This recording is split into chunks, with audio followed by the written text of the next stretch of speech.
patapos na ang ating pansit. Yan siya, guys. Yan siya. Good morning! Magluluto tayo ulit ng pansit. Ayan, guys. Mainit na ang palayok.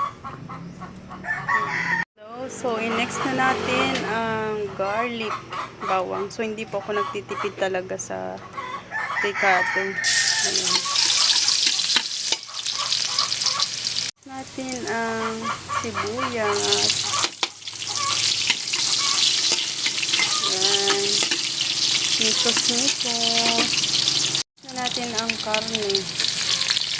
Ayan.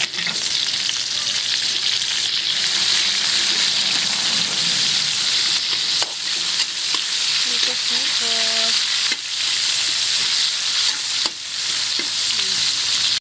So, ayan, guys. Ayan. Carrots and Baguio beans.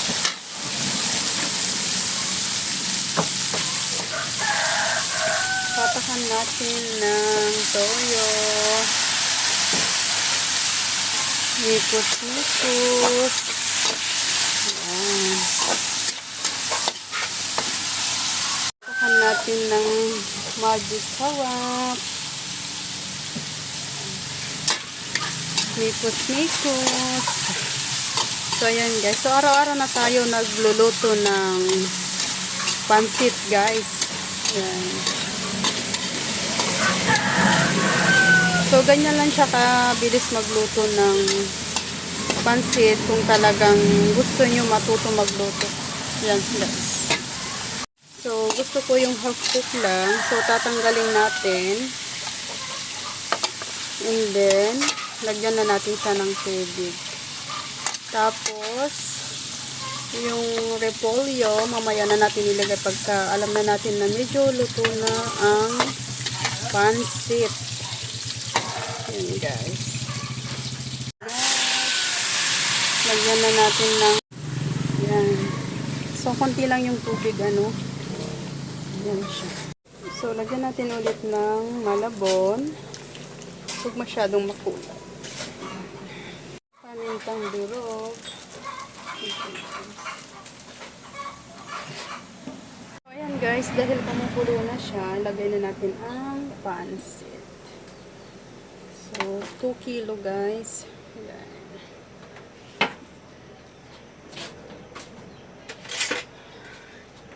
Mix well. Ayan, mikos-mikos. Ayan, guys.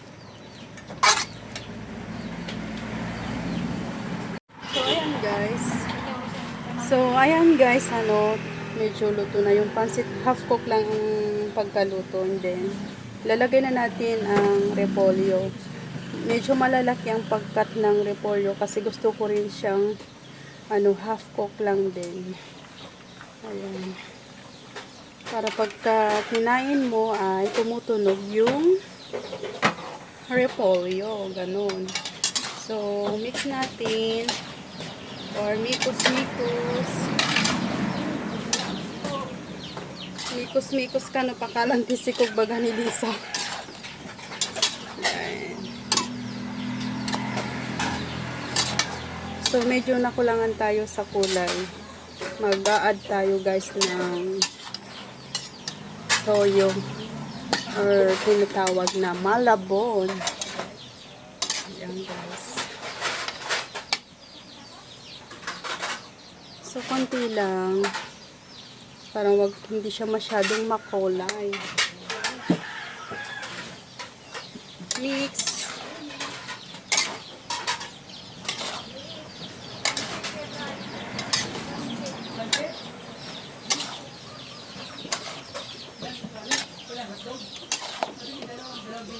Ayan. So, lagay na natin.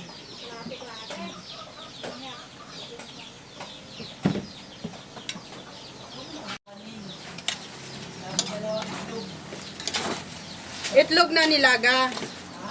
Itlog nilaga. So, ayan, guys. Tapos na at tayo ay magsaserve kasi may nag-order ng dalawa. So, close na natin. Thank you so much for watching everyone. Good morning. Nilagay na natin sa lagayan.